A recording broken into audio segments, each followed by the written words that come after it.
My name is Cassidy Rhodes. I'm 32 years old, raised in a family that wears perfection like a designer coat, tailored, pristine, and suffocating. My sister Delilah was always the golden child, Miss Harvard Law, flawless smile, the one who never stumbled. I was the artist, the dreamer, the one who kept journals instead of resumes. To them, I was fragile, unstable. Even when I tried to build a life, a marriage, a future, I was seen as the one who broke things, including myself. Maybe that's why, when I told them I was pregnant, no one believed me. But I never imagined Delilah would go so far just to prove me wrong. And I certainly didn't expect her to push me down the stairs. Cut. The fall didn't feel like falling. It felt like floating, then snapping. The moment her hand left my back, there was air, then nothing. I didn't scream. Not until my shoulder hit the hardwood. Then came the sound of bone, the flash of white, the taste of copper. Blood. So much blood. My breath caught. My vision split. My hand fumbled for the phone. 911. My voice came out a rasp. Help. My sister pushed me. Darkness rushed in. Cut. 12 hours earlier. The pregnancy test sat on the edge of the sink. 2 pink lines. Faint but there. My hands trembled as I stared at it, as if the lines would disappear if I blinked. I pressed my palm to my belly. You're real, I whispered. I won't let them take that from me. The knock on the door was soft, rehearsed. Delilah's knock. She walked in without waiting, her heels clicking sharp against my floorboards. She looked perfect, as always, bone-colored coat, lipstick that didn't smudge. Red wine, she offered, already uncorking. You look pale. I'm not drinking. She arched a brow. Since when? I didn't answer, just smiled. Neutral. Controlled. Cut. Dinner at our parents' house was the usual performance. Linen napkins. Forced laughs. Delilah doing her weekly monologue. Case 1, article published, donor wooed. I sat in silence, heart racing beneath my sweater. I hadn't told anyone yet, because I already knew what they'd say. Delilah poured more wine into her glass and let her gaze slice into me. Cass, you're glowing, she said. Are you hiding something? My grip on the fork tightened. Our brother-in-law laughed. Delilah thinks you're faking another pregnancy. Again. Dad muttered. Christ. The air stiffened. Mom said nothing, just refolded her napkin with the precision of a surgeon. I never faked anything, I said quietly. Delilah tilted her head. No? Then what do you call the time you told Nolan you were pregnant and disappeared for a week? That was a miscarriage. Was it? A pin could have shattered the room. Cut. Later. The hallway. Just me and Delilah. She leaned in, voice low, eyes flat. You're not seriously doing this again, are you? I'm not lying. You always say that. I stepped back. She stepped forward. You're a good actress, Cass. But this time, I'm going to find out. She reached out. Her hand brushed my arm. Then, pressure. Forward. The stairs took me. Cut. Beeping. Distant voices. Hospital walls in fluorescent glow. I floated up from the dark. Cassidy? Cassidy? The nurse's voice was soft. Familiar. My eyes fluttered open. A shadow leaned over me. Not the nurse. Delilah. She smiled. Tight. You're lucky, she said. I tried to speak. My voice cracked. You should rest. They say you hit your head. Maybe that's why you said those crazy things. I gripped the bed rail. You pushed me. She leaned closer. Breath warm. Words cold. Tell them it was an accident, Cass, or you'll regret ever waking up. The beeping of the hospital monitor was too steady, too calm for the way my chest throbbed. My shoulder screamed every time I breathed. My wrist was fractured. Bruises painted my ribs like something modern and cruel. The doctor called it a fall. I called it what it was. She pushed me, I said again.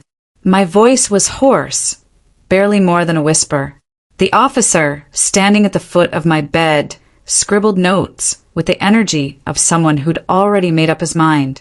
Delilah stood in the corner, arms folded, eyes shiny with mock concern. She's confused, she offered. She fell. I tried to grab her. Ask anyone, we were just talking. Every inch of me shaking.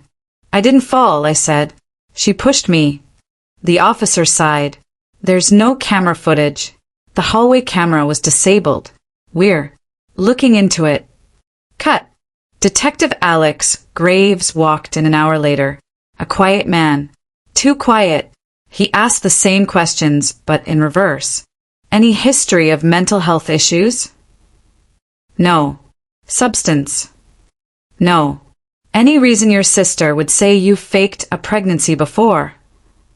My breath caught. There it was. The seed. I've had a miscarriage, I said. 2 years ago. It wasn't fake. Any medical confirmation of this current pregnancy? My OB-GYN, I said. Dr. Ashby. Check my file. I had an appointment scheduled. He nodded. Wrote nothing. Cut. My phone was missing.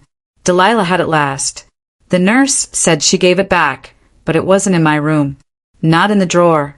Not under the bed. I told the nurse. She blinked twice, looked at Delilah, then shrugged. People always say they'll believe women, until the woman bleeds. Cut. Maya Trask entered like a blade. Sharp boots, sharper voice. I heard what happened, she said, brushing past security. I'm staying. She was my oldest friend, a former reporter, now a podcaster on abuse of power and corruption. If there was anyone who'd believe me, it was Maya. She pushed me, I whispered. I know, she said. I believe you, and I'm going to prove it. Cut. 2 nurses stepped outside. Maya leaned closer. I talked to a friend in hospital, IT, she said. The hallway camera went offline 10 minutes before your fall. Admin login was used. My skin went cold. That's a felony. Maya nodded. So is forging medical consent. She pulled something from her bag. A folded note. Handwritten. One of the nurses had slipped it to her. She didn't fall. Someone deleted her security record. This wasn't the first attempt. I stared at it. What does that mean? I asked. Maya looked at me. It means this was planned. Cut. The doctor came in. Not Dr. Ashby. A different one. She smiled too wide. We couldn't find your OB's files. There's no record of your visit or pregnancy confirmation. That's not possible, I snapped. I was there. I saw the sonogram. She tilted her head. You sure it wasn't a dream? Delilah stood just behind the curtain, smiling. She's had stress, she said. She's not sleeping. She's been saying things lately. I'm pregnant, I said. I was pregnant. The doctor made a note. The kind that gets used in court to destroy credibility. Maya's voice was ice. You might want to stop recording false statements. They age badly under a deposition. The doctor flushed. Left. Cut. Back in my room, Maya paced. They're building a narrative, she said. Delilah's got your phone. She's accessed your email. She's canceled your appointments. Your digital footprint's being scrubbed. My entire life is vanishing, I whispered. No, she said. You're being replaced. Cut. The door creaked. A nurse walked in. New face. Her name tag read Lena. She dropped a file on my tray. Inside, blank papers. Empty ultrasound sheet. A printed message at the bottom. No pregnancy on file. No history. No weakness. No credibility. And handwritten beneath it in red ink. Try harder next time. Cut. I cried that night. Quietly. So no one would see. Grief is quiet, but rage it hums. Maya stayed until lights out. Then she left a recorder under my pillow. Keep it on, she whispered. They're not done. I closed my eyes. My pulse echoed in my ear like a countdown. Then my phone buzzed. Somehow it was back. One text. From an unknown number. There's no record of you ever being pregnant, Ms. Rhodes. The text on my phone burned like a verdict. There's no record of you ever being pregnant, Ms. Rhodes. I read it again, and again, as if repetition might bend reality back into shape. It didn't. Maya stormed into the room before I could blink. Pack your things, she said. We're leaving. I'm not discharged. You think they care? She gestured at the monitor. Half this hospital is already working off Delilah's script. My pulse kicked. Where are we going? Somewhere she can't predict. Cut. We moved fast. Jacket. Bag. Sling for my injured arm. The fluorescent hallway hummed like something alive watching. I kept expecting Delilah to step out from behind a curtain with that perfect, sharpened smile. Maya guided me toward the elevator, pushing a wheelchair because if you can't walk, they can't detain you. Her words, not mine. A nurse spotted us. Ms. Rhodes, wait. The elevator doors shut. Narrow escape. My breathing echoed in the small metal box. Maya whispered, when they try to silence you, that's when you get loud. I tried to smile. Failed. Cut. Outside, the air cracked cold against my skin. We got into her car. She locked the doors immediately. Why does it feel like someone's watching? I murmured. Because someone is, Maya said. People lie. Patterns don't. She drove in silence for several minutes, eyes flicking to the rearview mirror. Once. Twice. 3 times. Black sedan behind us, she muttered. It's been there since we left the hospital. My gut twisted. Delilah. Or someone paid by her. Maya exhaled sharply. You ever notice how predators are always the ones who hate being seen? Cut. Her apartment was dark, shades already drawn. She kept the lights low, like we were fugitives instead of sisters escaping a psychopath. She tossed her keys onto the counter. We need to know how deep she's gotten. Then pointed to her desk. Your accounts. Email. Patient portal. Everything. My phone trembled in my hand. You think she hacked me? I think she didn't break a sweat doing it. Maya's friend in digital forensics, Eli, joined via video call, face grainy, voice sharp. Someone accessed your OB records, he said, typing rapidly. 3 times, using credential spoofing. My stomach dropped. Can you trace it? I can trace something. His eyes narrowed. Look at this. There's a device logging into your iCloud from a Fairfax address. That's Delilah Street. My heart stopped. Maya leaned in. Cass, she's been copying your data. Texts, notes, photos. Why? I whispered. Why do all this? Ilikosed. People rewrite other people when they hate their own reflection. Cut. We needed proof. Not theories. Not fear. Proof. So I did something stupid. I'm going to her condo. Maya grabbed my wrist. Cassidy. No. She almost killed you. Then she won't expect me back. My voice surprised even me. Cold. Final. Like something inside had snapped clean. Cut.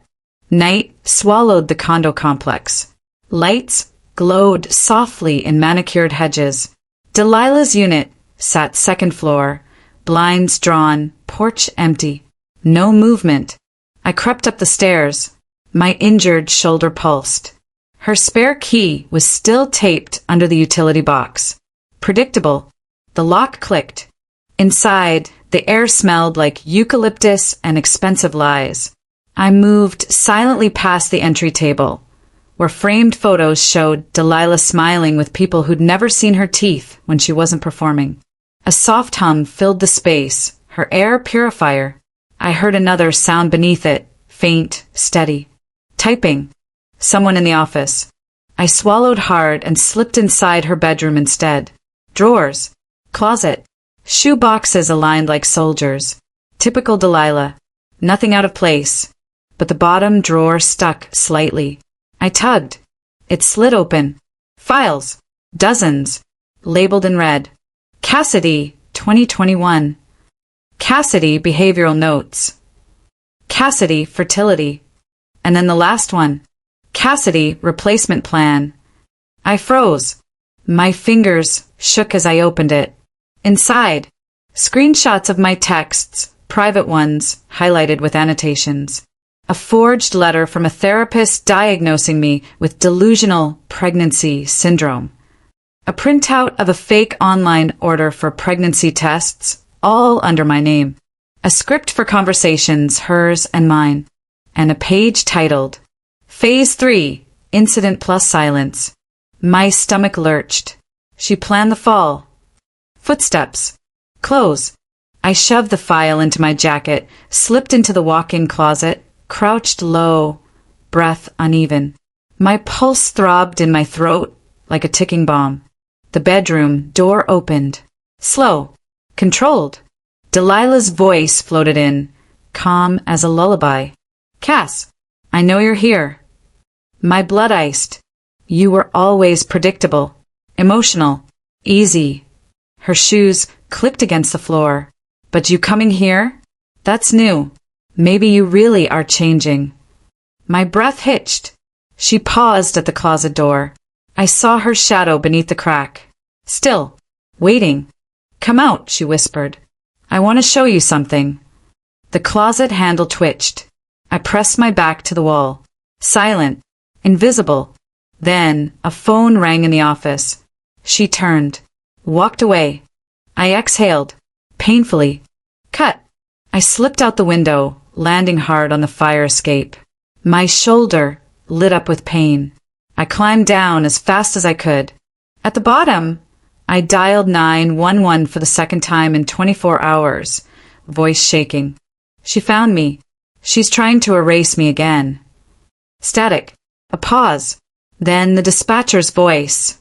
Ma'am, our system says you already filed a false report today. What? No, I didn't. Another pause. Sharper this time. Ma'am, this number has been flagged. Flagged?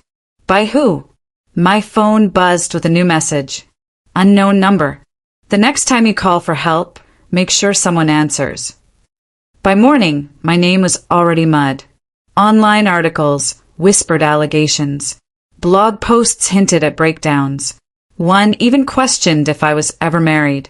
She's spiraling, Maya muttered, scrolling. Every comment, every quote, they're using your silence against you. She's scrubbing me in real time, I said. Maya didn't argue, because she knew I was right. Delilah had money, influence, legacy, all the things that make people believe you're incapable of evil. Power doesn't corrupt, Maya once told me. It just unveils what was always there. Cut. I sat on Maya's couch, the file folder I stole spread open across the coffee table. Phase 3. The script. The diagnosis. My phone buzzed again, unknown number. Go to war with me and everyone bleeds. I showed Maya. Her face didn't flinch. She's slipping, she said. The real Delilah doesn't make threats. She whispers them through lawyers. Then we use what we have. Cut. We met Eli at his workspace, tight room, exposed brick, tech everywhere. I isolated the digital fingerprint, he said. It traces back to a private data wipe service out of Connecticut. Guess whose law firm's a client? Delilah. Bingo. He clicked again. A screen filled with lines of code and timestamps. She didn't just delete your OBGYN record. She altered system logs to frame you for hacking. My spine straightened. So now I'm the criminal. She's making it so you lose even if you survive. Cut. Back at Maya's, I dug deeper into the stolen file. In the back pocket, something I hadn't seen before. A black envelope.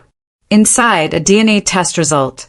2 names, Cassidy Rhodes, Nolan Chase. Result. 0% probability of paternity. My heart stopped. Nolan, my ex-husband, the man who left me after the miscarriage, the man who said, "I don't think I was ever real to you." Delilah had tested my unborn baby's DNA. Without my knowledge. Cut. I called Nolan. Straight to voicemail. Maya stared at the paper. She's trying to erase your reality and insert her own. I nodded. I'm not letting her write my ending. Cut. That night, Maya arranged a meeting. Underground bar in Arlington. A former investigator named Camden Fields retired early after exposing a judge in a child custody cover-up. He owes me a favor, Maya said. He showed up looking like the kind of man who saw patterns where others saw noise. I slid the file toward him. He read, slow, intentional, then said, "This isn't a smear campaign." I frowned. What is it? This is an identity kill. I've seen it before. Happens in domestic abuse cases involving high-profile families. But this one's more surgical. He tapped the last page. If she's gone this far, it means one of two things. She's either covering up a much bigger secret, or she's not working alone. Cut. Camden's words spun all night. Not working alone. It explained the nurse. The fake OB letter. The digital traces. Wiped too clean. Delilah had access, but she had help. Maya connected the dots first. Her firm. I blinked. The law firm.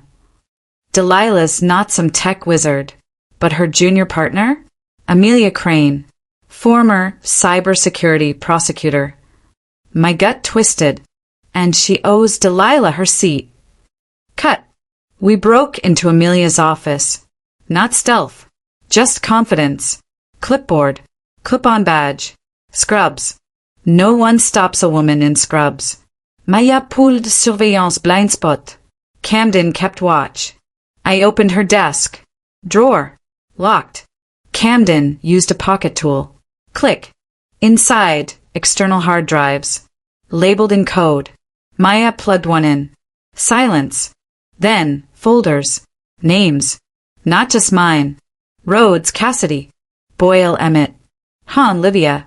Each had subfolders: medical, legal, psychological. This isn't just you, Maya whispered. She's done this before. Cut. Back at the apartment, I stared at the hard drive like it might explode. You think she's done this to others in her firm? I asked. Or clients? Maya looked me dead in the eye. Or family. Cut. I dialed Nolan again. This time he answered. Voice low. Uneasy. Cass, he said. I'm sorry. I didn't know it had gone this far. What did she do to you, Nolan? A pause. Then, she paid off my student loans. After she blackmailed me with my affair. I thought if I backed off, stayed quiet, she'd leave us alone. My heart dropped. Wait us. He paused again. I have a son, he whispered. I didn't find out until after we split. The silence was deafening. She hid it from both of us, he said. The baby was yours, Cass. The room spun. She forged the test, I said. She did more than that, Nolan whispered. She erased him. Cut. The front door creaked. We turned. A shadow crossed the hallway. Then, glass shattered. Maya screamed. Someone was inside. Glass rained across the hardwood like sharp little truths. Maya yanked me behind the kitchen island as footsteps pounded through the hallway. Stay down, she hissed. My heart slammed so hard I could hear it in my teeth. Shadow. Movement. A figure inside her apartment, tall, hooded, confident. Someone who'd done this before. He scanned the room with a flashlight, slow and methodical. The beam cut across the wall, catching our silhouettes. Maya mouthed, run. We didn't. We waited. Sometimes survival isn't about moving, it's about not being seen. A saying echoed in my head, one dad used to repeat. People show their character when they think no one's watching. This man had none. Cut. He moved into the office. We crawled toward the bedroom, every breath a razor blade. Maya's fingers gripped my wrist, steady, purposeful, the way you hold someone standing at the cliff's edge. When we reached the window, she whispered, "You first." My shoulder screamed as I climbed out. The fire escape groaned. Maya slid out behind me, pulling the window shut just as the man returned to the living room. He didn't see us. Not yet. Cut. We ran down the metal stairs, footsteps echoing like gunshots. Cold air slapped my face. The street was empty, too empty. Not even a passing car. "Get in," Maya ordered. We dove into her SUV. She locked the doors and peeled out of the lot. Only when we were 2 blocks away did she breathe. "He was planting something," she said, voice shaking. "Not stealing. Planting." My stomach twisted. "What?" "Evidence. To flip the script. She's setting you up for something bigger. Bigger than pushing me down the stairs." Maya didn't answer. Her silence was worse than a yes. Cut. By dawn, we were parked outside a courthouse in Arlington. Maya insisted, "You need a restraining order. On record. Today." I limped through security, my arm throbbing, head pounding. But I didn't care. Paperwork meant legitimacy. Legitimacy meant survival. The clerk took my name, typed, paused. Her brow creased. "Ms. Rhodes, an order has already been filed." "For me?" "Against you." The words punched the air from my lungs. "What grounds?" Maya snapped. The clerk read the screen. Psychological instability, harassment, attempted assault. I felt my throat tighten. "She used the diagnosis letter," I whispered. "The fake one." "She used more than that," Maya murmured. "Look." The clerk rotated the monitor gently, illegal, but she did it anyway. Some people still have souls. Signed affidavits, statements, dates, 3 names. Delilah Rhodes, Elias Mercer, my own mother. My knees nearly buckled. Cut. Outside, the wind whipped down the marble steps. Maya steadied me. "She's framing you as violent," she said. "I've seen this.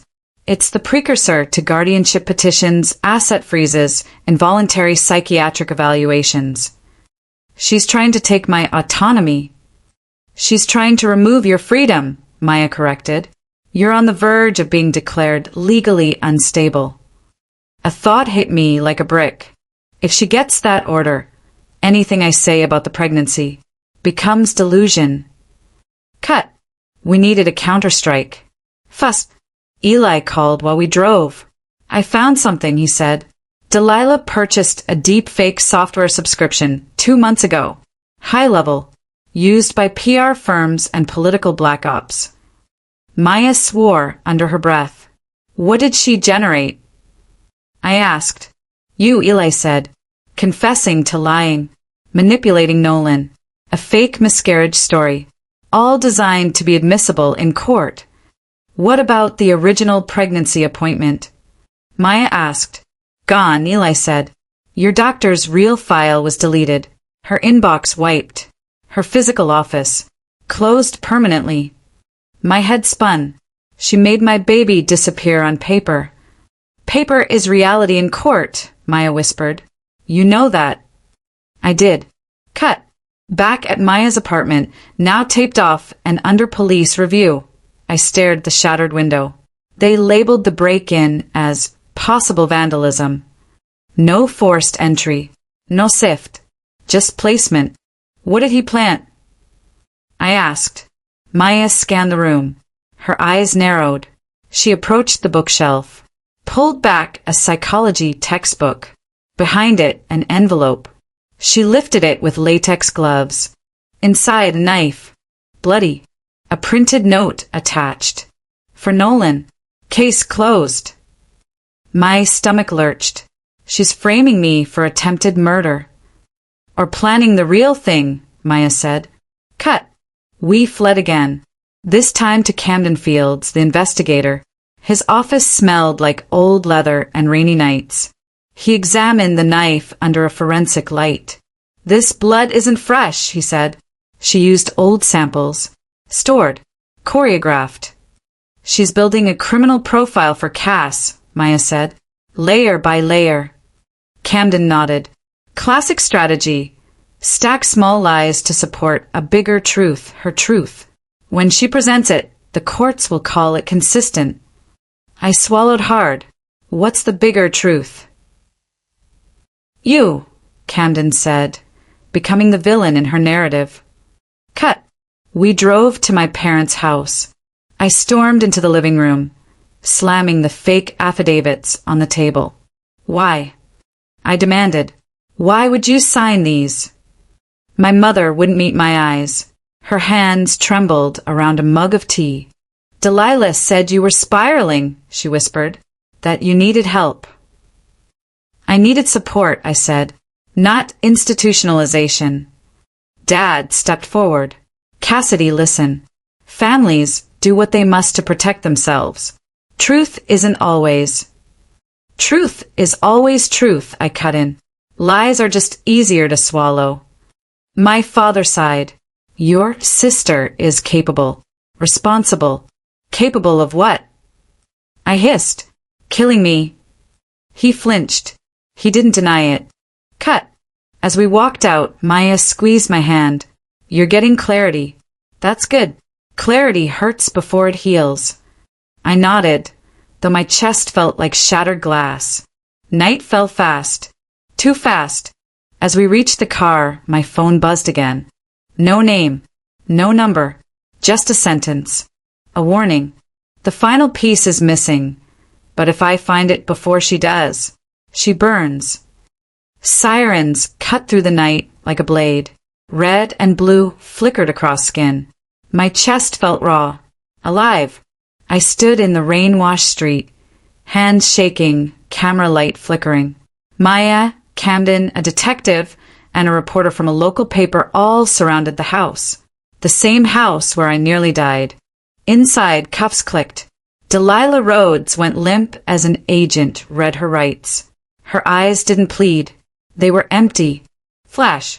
Cut. Inside the living room, scattered files, drive-thrown folders, shredded papers. The remains of her construction of reality. On the wall, a chart. Phases, victims, dates. A ledger of blackmail clients. Evidence, not just of what she did to me, but to others. Camden snapped photos. Maya held the USB drive in a gloved hand. The reporter aimed her camera. I watched Delilah being led away, silent, hooded, stripped of control. Cut. I drove home in silence. The dashboard clock glowed 2:13 a.m., the exact time the hallway camera went dark the night I fell. The rain had stopped, but the air felt charged, alive, expectant. I pulled into a new driveway. Fresh house.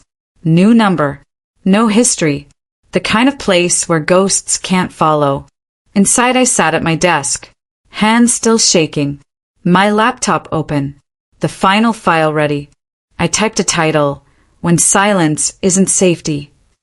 I wrote every word, every proof, every betrayal. Truth doesn't wait for permission. Post. Send. Publish. The screen blared, not with error, but with confirmation. Story live. Ready. Cut. 1 week later. Courtroom. Lights harsh. Cameras everywhere. Delilah's trial. The prosecution laid out the evidence. Falsified medical records, hacked systems, deepfake video, forged affidavits, the knife planted to frame me, the insurance policy signed under false pretenses, survivor testimony, digital logs, hard drives, eyewitness reports. A hush fell when the child support ledger appeared. Records showing a baby, kept secret. Tests confirming the baby belonged to me. Maya leaned in. "Justice isn't a whisper," she said softly. "It's a roar." Cut. Delilah looked over at me from the stand. Her eyes flickered, not at me, but at the cameras. She remembered the world existed beyond her design. Verdict. Guilty. All charges. Gavel. Echo. Outside, flashes bloomed. reporters, cameras, voices demanding statement. My lawyer closed his jacket tight around me. I stepped forward, mic in hand. I didn't call 911 hoping someone would answer, I said. I called 911 because I refused to live inside their lies. No more silence. Cut. Months later, I walked in a park sunlight pale through winter trees. A child ran to me. Bright eyes, freckles, hesitant grin. I knelt. He held out a leaf. He said, "Mommy, look." I smiled like I had the right to. Justice isn't always loud. Sometimes it's soft, whispered under wind, carried by small hands, held in a child's hope. I closed my eyes, felt the warmth of sun, of wind, of new beginnings. No more fear, no more dark corners, only truth, and a future finally mine.